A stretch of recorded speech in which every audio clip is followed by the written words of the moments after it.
Welcome to episode 104 of the Valley Sports Talk podcast. If you're new here, my name is Noah. I am joined as always by my lovely co-host Brandon. Look at you being so kind after your trip. Oh yeah. Uh I don't know. It was weird. Or not weird, but it felt weird. Like I don't know if you guys saw last episode if you're listening, but yesterday, the day we're recording this, I got back from Alberta. I was out there for 5 days. The Calgary Stampede, and then I went to Lake Louise and the town of Banff, did some tourist stuff there, and now I'm back. But I don't know, just like at work today, I was just like, oh my God, like I'm back. You know what I mean? Like it's been a week since I worked, and even at the gym, like I went to the gym after I was at work, and it's been a week since I worked out, and I was just like, oh my God, like Yeah, how'd work feel? back to this. Work wasn't bad actually. So Alberta's mountain time, which is 2 hours behind. So like right now it's 4 o'clock there. Um, so I was coming home yesterday. I was kind of like not scared, but nervous that I wouldn't be able to fall asleep at like when I try to go to bed to get for work. And then like today, I thought was gonna be like a write-off. I was just gonna be so gassed.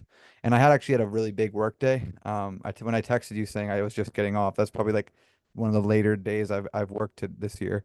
Um, but yeah, like I actually surprisingly I passed out at like 10:30 last night. But we also did have an early flight. Like I was up at 6 a.m. yesterday, Calgary time, so it would have been 8 a.m. your time. Um, so I woke up at 6, so I was already kind of tired. And then obviously travel takes a lot out of you. So I was already tired, so it actually wasn't that bad. But yeah, getting back sort of to my trip. Stampede was cool. I mentioned that I met up with our roommate and his girlfriend. Yeah, I was supposed to meet up with them at 8:30. Guess what time I ended up meeting up with them at? Well, um, it's Josh said he basically only saw you for a couple hours. So, Hours might be pushing it. okay, so I'm gonna say like 10. I don't I, know. I so they I was the show we were supposed to go to, the VIP Cowboys tent that we were supposed to go to. The main, or not the main artist, but the like Shaggy. You know who Shaggy is? Yeah, it He was wasn't the me. he was the opener. He started at 8:30. So I got a text. They went to Lake Louise, or they went to Banff that day, which from Calgary is about an hour and a half drive. Um so they went there. So I was like, okay, like unless they get like back pretty early, like they're not going to be here until so and so. I get a text from our roommate's girlfriend, and she's like, we're just getting back. I have to do school. I was like, first of all, you're a nerd having a course in the summer and leaving it till while you're on vacation. She goes, we'll be at the bar by 10. I'm thinking, okay, 10's fine. Like, and granted, think of this. This is the very first day I'm there. It's Friday. My flight out from Ottawa to Calgary was at 6 a.m. So I've been up since 3 o'clock, deeper Eastern time, like our time. I've been up at since 3 o'clock, so I took an hour nap whenever I got to Calgary. So I'm running on fumes. Get a text at 10. Okay, we're leaving now, and they're like, it's a 40-minute Uber ride. I'm like, okay, thinking, okay, 10:40. Maybe we'll get in for a bit. Get a text from them at 11. Yeah, our Uber driver took a wrong turn. We'll be there soon. I'm standing. So basically where I was in the Stampede and my mom and sister were still in the Stampede, I walked out of the exit to wait for them because like where I was going was like just down the road from it. So I'm sitting at the exit and there's like mass people. Like it's like 11 o'clock at night. So like people are like starting to leave. Like the Stampede's open till 2. Like there's like music and stuff going on in there. But like people are like leaving. It's like 11 o'clock. So I'm just standing there by the exit and there's like massive people just walking by me. I'm just sort of standing there, just minding my own business. What's up? I'm just like, I got a text. Yeah, we're just getting out of the Uber. It's like 11:10. Then I get a call. Where are you? I'm like, I told you where I was. Like you told me you know exactly where that is. 11:30, finally see them. And I'm having to take an Uber ride home at 12 with my with my mom and sister.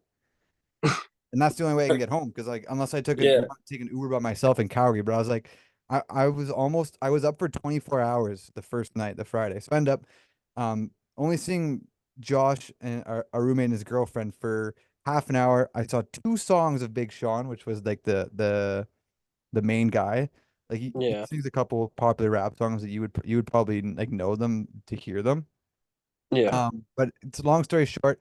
I was supposed to meet up with them at 8:30. Then it got pushed to 10. Then I didn't end up seeing them till 11:30. And then I didn't end up getting into the Cowboys Music Festival till like 11:45. And then two songs, and I was like, all right, later. See ya. Well, So yeah, that was that's sort of. that's So pretty classic. I think I saw Josh, like he said hours. Oh, maybe, I don't know, we were playing, Call of Duty, so I might Yeah, have so heard most I of it. maybe saw him for half an hour.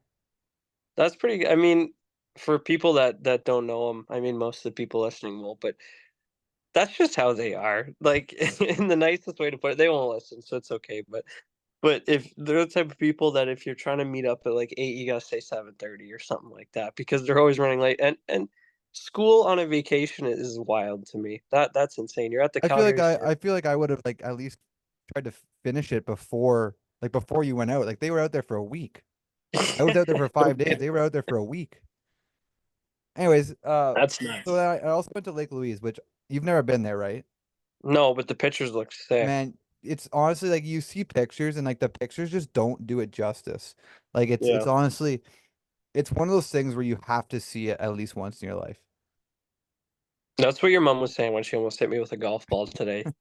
I was like, "How's the—" She almost hit me, and I'm like, "What's up?" She's like, "Oh, I'm so sorry." I'm like, "No, how's your trip?" She's like, "Oh, you got to do it." Oh, it's yeah, it's crazy. It's actually like we did like a hike and it was like 5K, just over 5K up the mountain, which was pretty tough. And I severely dislike hiking, but like it was like so nice, like such there was such the views were so nice that I almost was like okay with the hiking part of it. If somebody was going to Calgary or Alberta for one day, would you tell them to go to the Stampede or go to the hiking trails? I'd say go to the hiking trails. You can not find the Stampede because the Stampede is, one of its own thing. Like there's nothing like the Calgary Stampede. Um, But just this thing, like I could go my whole life without going to the Calgary Stampede, but I would actually probably say that I didn't do enough in life if I didn't go to Lake Louise. It's like that, it's that nice. I'm not even joking. I even took a sip of the water, which is You probably tried it? gross. I Yeah, had that's to. probably I had nasty, to. but it's okay. I was like, Yeah. I'm here. I have to take a little sip of this. It might be so gross it probably killed some sort of bacteria inside you. But Honestly, probably did. I mean, you're still alive, so But it yeah, worked. you definitely have to sort of make an effort to you have to see it at least once. Well, you missed out basically in Deep River while you were gone. Nothing I happened. was gonna say, what did So you do? I did nothing. We played one baseball game. I think the score was 24-5. That's all that we did. It was pretty interesting. I played golf. I had probably the most annoying round of golf in my life. If I told you I got 7 pars in 18 holes, you would think I'd be shooting a pretty good score. Mm-hmm. 88. Still Nice. not. It was either a par or a double bogey. It was not great at all. It was so upsetting. But that's all that happened in Deep River. It's not Alberta, that's for sure. Yeah, no, it was definitely weird. And yeah, I guess I'm back and I'm going right out of town again tomorrow. I know you're going to a baseball tournament in North Yes, Bay. I know you have your family Olympics or whatever. Yes, So sir. you can't go. So just me and B Fish from Deeper going up. No Ethan or nothing? No No, Evan? it's just me and B Fish. Lucky, are you guys carpooling? Yeah, but he's not leaving till 4, and I'm gonna get off work before him. So I'm debating just going up by myself after I get off work. Yeah, yeah. That's kind of smart. Can you last an hour and a half with B-Fish? I don't know. Is In it? a It's more like car. his driving. Can I last an hour with his driving? Yeah, I guess he's a pretty quick driver, so it wouldn't be an hour and a half, really. Give me 1 sec. I gotta do something quick. If you want to talk about what Oh, we're what's gonna going talk on? about, I will be like 30 seconds. Oh, you just want me to go style? Okay, so I mean, as it's kind of a solo pod right now, we are in the middle of July.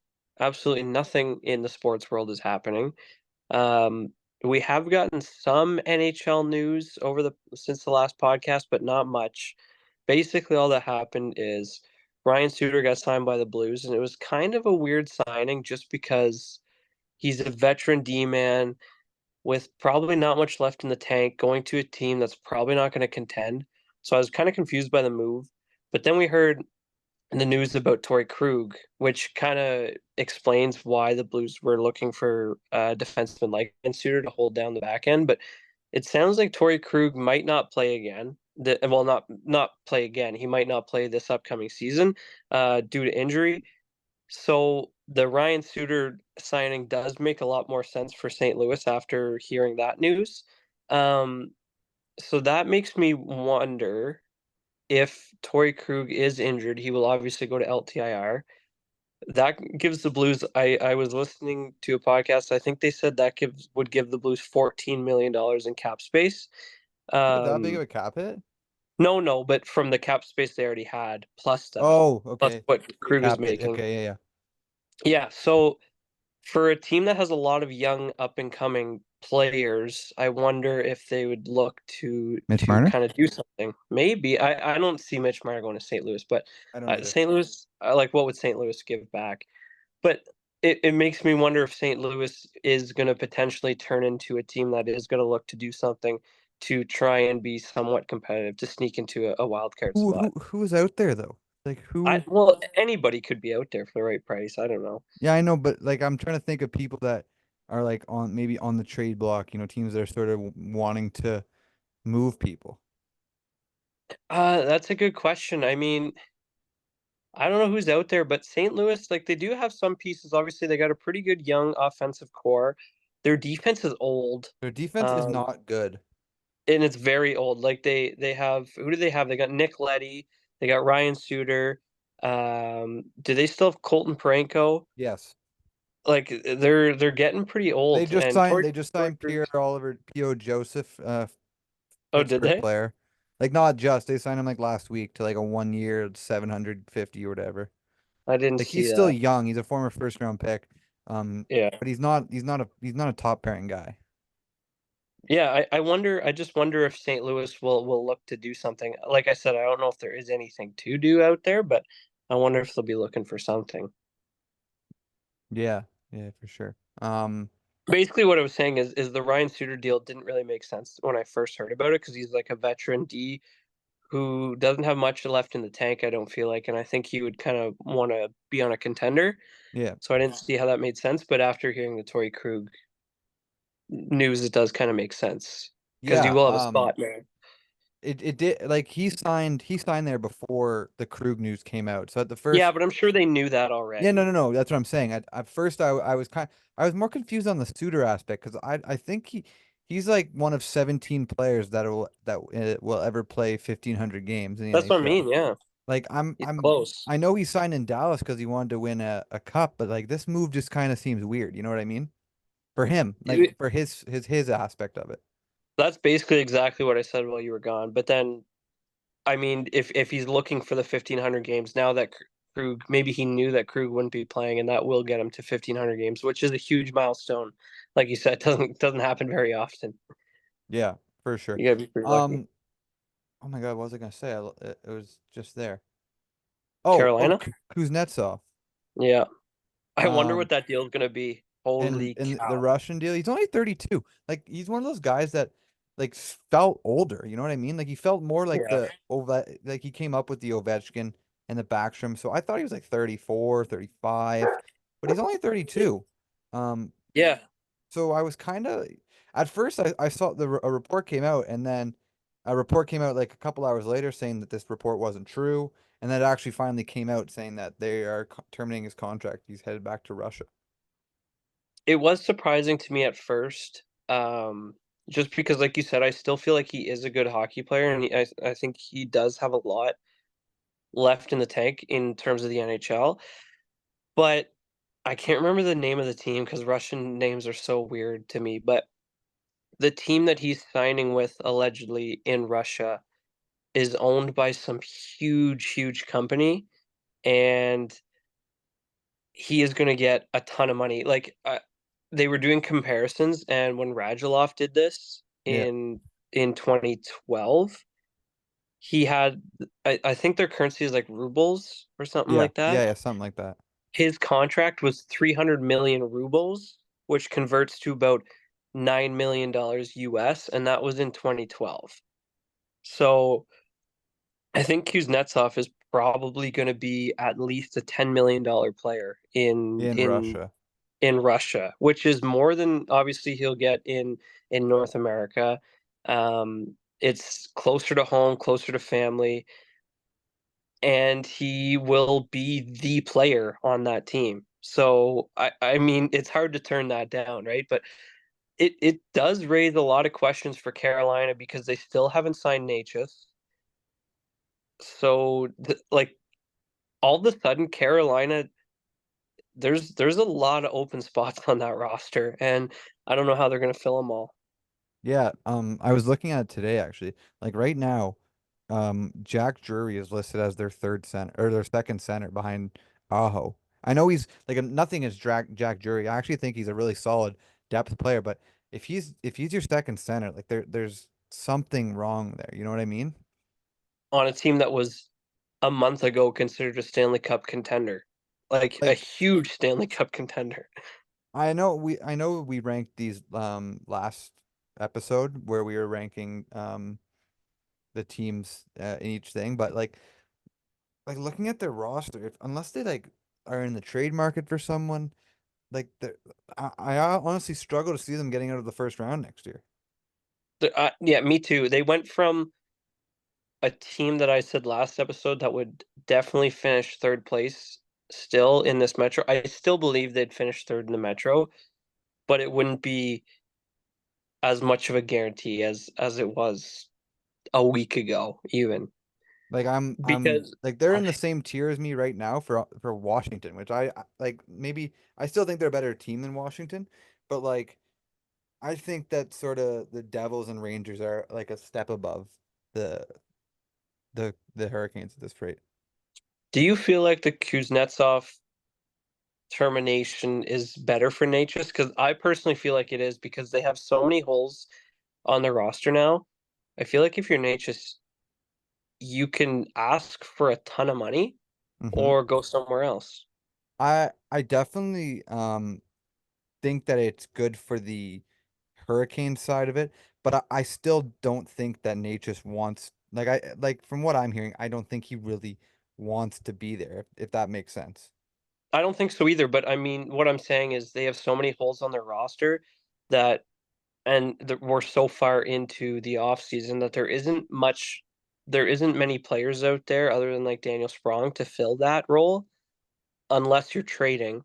So if you're Natchez and Carol, like your might be Carolina's only option. You could ask for a ton of money because what are they gonna do? Just go to a roster like a bottom six of AHL players next year? Like, you know what I mean? Yeah, for Or sure. he can just walk. He can just walk. He's an RFA, right? Right now. Yeah, I think so. If you're a team, are you throwing like a an offer sheet at him, seeing if Carolina might like a 1 year $7 or $8 million, maybe 2 year $7 or $8 million offer sheet out of them, see what happens? If you think he's worth it, worth the draft picks you'd have to give up, I wouldn't see why not, because we know Carolina doesn't like paying players. We've seen that in the We past. saw that with Gensel, but not that. Sorry, not that. Like I guess they were gonna meet Gensel's thing, but or want, but in the past, you're right. Yeah, so I mean, we really see how much Carolina feels their offensive holes are if that were to happen. You never see qualifying offers, which sucks, but it would be kind of funny considering Carolina did do it to Montreal with Kotkaniemi, and now they're looking to trade him. He's kind of stuck there now because his contract's pretty high for his play, but For sure. that's like really the last time you saw it. Yeah. And Um. Swayman, what's going on with Swayman? Yeah. Haven't heard. I've heard crickets out I of that. haven't heard anything. Like I haven't even seen rumblings that like they're close. No, I know, which is And bad for Boston. arbitration is a scary name, especially when you're a team. Like if you're a player, you're like, okay, bring me to arbitration. Just give me more reasons to hate you. But if you're a team, you're like, oh my God, we're gonna lose Swayman's trust because you literally in arbitration have to say why you don't believe this player is worth what he wants. Like if you're Boston, you get to arbitration. If you're Swayman, you say, I've gotten Vesna votes the last 2 years. If you're Boston, what do you say? Yeah, but you haven't won it. Or yeah, but you And split. Or you could say yeah, but you've like my main argument for Boston would be you split. you've split the starts. Like literally this year until the playoffs, they did not one of those guys got back-to-back starts. They literally were 50-50 all season. I feel like that could work towards Swayman's favor though, because you could be like, "Hey, I only played half the games and I still received a ton of Vezina votes." Like that's tough to do because normally they I just give guess, it to yeah. guys who are workhorses. But and then same like, what is Swayman? Is he 25? I believe he's 25, yes. Like, it's gonna be a lot of money if they get to arb rights for Boston. I Yeah. think it's going to be a lot of money either way, but obviously, the farther you go, the more money it becomes. So, and like you said, I haven't heard anything. Me neither. That's why I brought it up because I mean, I'm loving it being a Leafs fan, but if you're a Bruins fan, you must every day that goes by that this isn't figured out, you must just hate it more and more and more. And he looks even worse the fact that they already dealt Allmark. Exactly. And if you're Swayman at this point, do you want to sign long term? Because obviously they don't. It does. I just from a like outsider perspective, it looks like they're not sure. If Like it looks like Boston's not sure.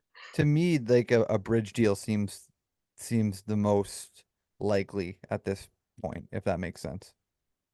Yeah, I would agree. But speaking about bridge deals, what do you think about Quentin Byfield? I loved it. I love Oh, the what a deal. I think he's just gonna keep getting like we saw his breakout this year. I just think he's just gonna keep getting better and he's gonna we've seen a lot of sort of teams like we like the Slavkovsky deal. Um these deals are just gonna look better as time goes on and as these players get better. It's crazy, especially with the cap going up. Yeah, and it kind of works out for both sides because you're like, why would Quentin Byfield sign a contract that low? And it's because, like you said, it is a bridge deal. So the earliest I think he could have became a UFA is 26, and this contract brings him to 26. So there's benefit to sign for less money, um, but get you to UFA if you're Quentin Byfield. Because if it doesn't work out, then you can walk somewhere else instead of being an RFA. And then if you're the LA Kings, the reason you get Byfield at such a good cost is because you're signing him for that one extra year, which is giving you a little bit of risk because he then becomes a UFA instead of being an RFA. So it kind of there's risk and reward for both sides, obviously, bringing him to UFA. For sure. And actually, this sort of talking about Byfield and Safkowski, it sort of brings me into where I want to sort of, I guess quiz you, but like see your thoughts. So I have five young roster, like young teams, based off their prospects, people they have playing right now. I want you to rank them sort of like 1 to 5. Like it's not gonna be blind rank. I'm gonna tell you all five of them. I Good. just want you to rank these young cores based off like core you like the most, core you like the least. And all five of these teams, I believe, have like really good young cores. Okay. Okay, so there's five teams. Like I said, taking perspective players that are already NHL level that are young, and players that are prospects. Let's give an age sort of 25. We'll say 24 for age. Like I can still consider a 24-year-old young in the Yep. NHL. So we have the Ducks, the Sharks, the Devils, the Habs, and the Sabres. Okay.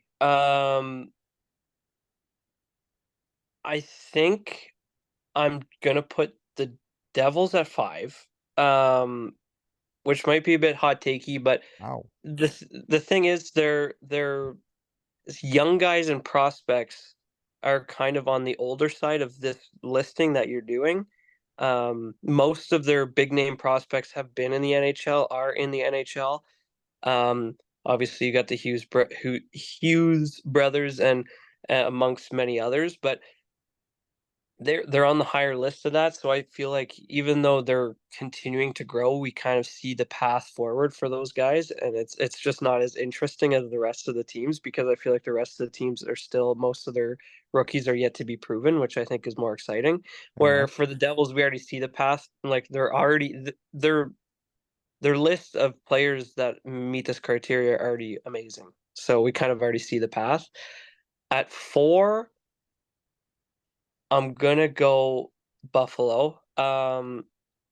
Just because some of the guys that have come up, I haven't seen what I've kinda wanted to from them. Obviously, it's hard as a young goalie to make it in the NHL, but they have 2 that were both starting last year in Ukko-Pekka Luukkonen and Devon Levi, and it was kinda disappointing. I think they will be the 2 goalies for the future, fighting for the number 1 spot for years to come as they're both, I think, like, under Under 22. 22.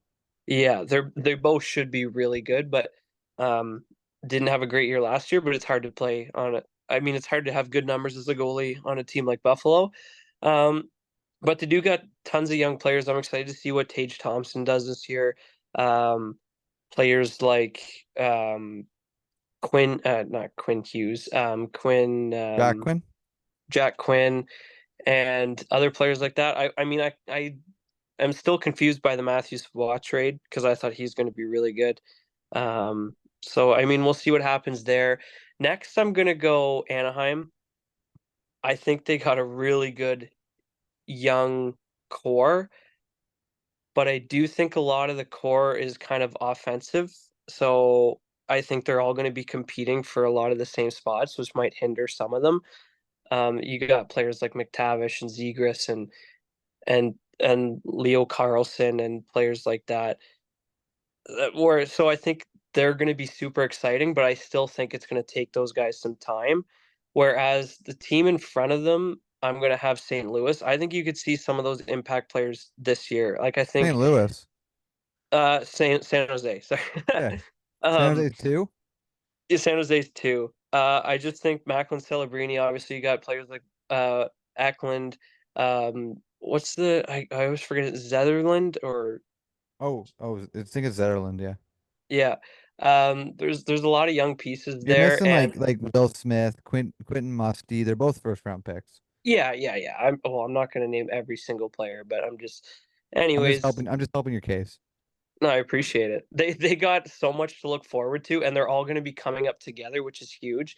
Not a lot of those guys have seen NHL time, and they're gonna see NHL time together, which I think is important. Plus, you're gonna add another top pick probably at the end of this year, assuming everything goes right. So they're just gonna add another player like that. And then one is Montreal, I think just because I think San Jose is kind of on this path that Montreal is. Montreal's been just so bad for so long that the group they've been able to draft and trade for looks really scary for the future. And the thing that I think Montreal has over San Jose is a lot of their young guys are locked up to really good long extensions. Like we talked about Slavkovsky, Suzuki's on a great contract. Cole Caulfield's on a really good contract. And then you got tons of rookies from the past 3 years that are all going to be pushing for NHL spots in the next 2 years. Plus, they're going to be bad again. So, same as San Jose, they're going to have another draft pick to add to that pool. The only reason I'm putting Montreal ahead of San Jose is because the prospects that have made the NHL already are signed to some phenomenal deals, plus they got tons of talent coming up. And there's my list. What would you Interesting. have? I had Anaheim at one. I just think that this Anaheim, like I know we've talked about them in free agency how they haven't done much, but they just have so many They names do. They that do. like you mentioned the like Zegras is still only 24. I know his name's been talked about. Mason McTavish is 21. Terry's only 26. I know he doesn't fit the criteria I mentioned. They got Pavel Mintyukov played last year. They got Owen Zellweger. They got Lucas Dostal. Um, Leo Carlson. Like they just have names that go on. I would have put them one and Montreal two, and then San Jose slides into three, just because I think that the two teams that I listed above, I put them over San Jose just because they have players that are already they already have Yeah. impact young guys, where I think San Jose mainly only has guys that are still in the system that are still need to come up. But I do still really like obviously um San Jose's future. It's nothing Yeah. against that. It's just I think that both the Habs and Anaheim have both in the No, it's a good prospect point. pool and team people that have already sort of made the lineup that are still young. Yeah. No, it's a good point. I think I had San Jose above them just because I mean, when you have that many top picks, they're not gonna bust, you know what I mean? So, I feel like they're pretty good bets, and the thing about Anaheim is although they've had good seasons, I feel like you could say you've expected a little bit more from guys like McTavish and Zegras. They've had times of looking really good, but I think I've kind of wanted a little bit more out of them. But that just happens when you're that high of a draft pick, but that expectation gets put on you right away. But um whereas the Montreal guys like Cole Caulfield has been pretty good right from the start. Suzuki's been pretty good from the start. And players like that. But those are definitely the top three. Definitely. I threw the Devils in just because I thought you might consider still Simone Nemec, Yep, um, and I thought you would still consider Jack Hughes in them since Jack Hughes is probably already a top 20 player in the league right now. I thought you would definitely. maybe I thought that would sort of be a cool team to put in. Another team that I debated putting in there was someone like the Senators. I know their prospect pool sucks, but they still do have young players up forward. And then Arizona, or I guess Utah was another team I debated. Yeah, except Utah traded two of those pieces away for Yeah, Sergachev, which that kind of that was mainly why I didn't put them in there because they didn't have it. I had this idea in my head where I wanted you to rank teams, but the website that I got like my 5 teams from hadn't updated, so that's they still had like geeky on Utah. So yeah, oh, okay. but yeah, I They have had no issues with that. I think like you said, the top three are pretty interchangeable. Or not interchangeable, but are pretty like solidified. So yeah, yeah, that's a good point. But I mean, all those teams got a lot to look forward to, and the top three. The thing about that top three is they're all they could be the top three draft picks this upcoming year. Like those yeah, three teams. You know what I mean? they're just gonna keep getting better. Exactly. It's just gonna get even better. Which I mean, yeah, they're gonna be fun to watch. Like in a couple years, the California road trip is gonna be deadly again. It's been pretty soft the last couple years, but the California road trip is. Does Pittsburgh do all teams do a California road trip? Yeah, usually like teams that are coming from the East Coast, do the three. Yeah. I know Toronto does one this year, and they actually I looked at the schedule. Normally the California road trip's so hard because you play 3 games in 4 nights. Um, but this year actually Toronto doesn't play a back to back on their California road trip. I don't know how many days. I feel like it's 3 games in like 7 nights on the California road trip for Toronto this year, Hmm. which is super nice. Yeah, at least they can get Don't play used back to to back. they can get used to the time change. Yeah, exactly. Okay, we got 4 minutes left. Did you have anything left, or we? I got nothing left. I wanted to run a fantasy idea by you. Okay. I think so. For those of you that don't know, we've run a dynasty league the last couple years as fantasy football. Obviously, we've run a dynasty league. I know you and I both love the dynasty aspect of it, but the rest of the league is kind of iffy on it, and they I kind think of me want to and go you are the only. redraft. I so much rather do fantasy dynasty. Like I'm fine with Really? doing a single season, but I just have so much more time I care so much more about dynasty. I do too, but it doesn't seem like that's reciprocated amongst the rest of the league. So an idea I've been flirting around is switching and doing kind of like a half and half, but doing a keeper league instead. I don't know if you know how keeper leagues work. No, I've never heard of it to be honest. So basically, a keeper league is you draft every year, but you can set up settings however you'd want, and you get to choose a certain amount of players, depending on what we set, from your team that you get to keep. And then you redraft from the people that weren't kept. So it's kind of like an expansion team almost, where you get a certain amount of keeps and then you redraft from there. So for example, I could say like we get to keep 1 quarterback, 2 running backs, 2 wide receivers, and a tight end. And every person that isn't kept from everybody's teams goes into a draft, and then we draft to add on to the team that we kept, like the keeper players. You know what I mean? Yeah, I don't mind that. It sort of brings in both the best of both worlds.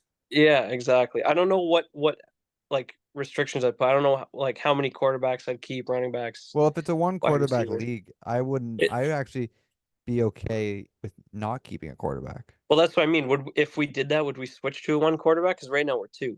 Yeah, right now we're two. If we were doing two, I definitely would say keep one quarterback. But if we're doing one quarterback league, I would be okay with not keeping a quarterback. Yeah, and just seeing what happens. Like I would roll the dice on like a Kirk Cousins this year, first guy that comes to mind. Or Just because he's in a Falcon. yeah, exactly. But I think he's gonna I put a $2 bet on him to win MVP this year. Did you? I don't bet very often, but he's like plus 440,000. He's got like the 10th best odds. It was funny because I was thinking about a keeper league, and my two tight ends right now are McBride and Kyle Pitts. And I was like, who would I keep? And I was like, maybe Kyle Pitts now because he's actually got a quarterback that knows how to throw a ball. Yeah, no kidding. Yeah, I don't mind that league. I think if we sort of run it by everybody in our thing, I don't know. I'd be fine with it, but I could see how some people wouldn't be at the same time. Well, yeah, but if people don't want to do dynasty, you got to meet us in the middle. You know Yeah, what I mean? really. But I yeah, mean, we did pretty good there talking about nonsense for yeah, we that did. long, considering it's middle of July. Yeah, really. Not bad. I think in the next couple of weeks we'll sort of start bringing the football season back into it, ranking some teams there. And the Um, Olympics starts and soon. the Olympics start soon, so we'll bring in some there. But I think we'll end it off there.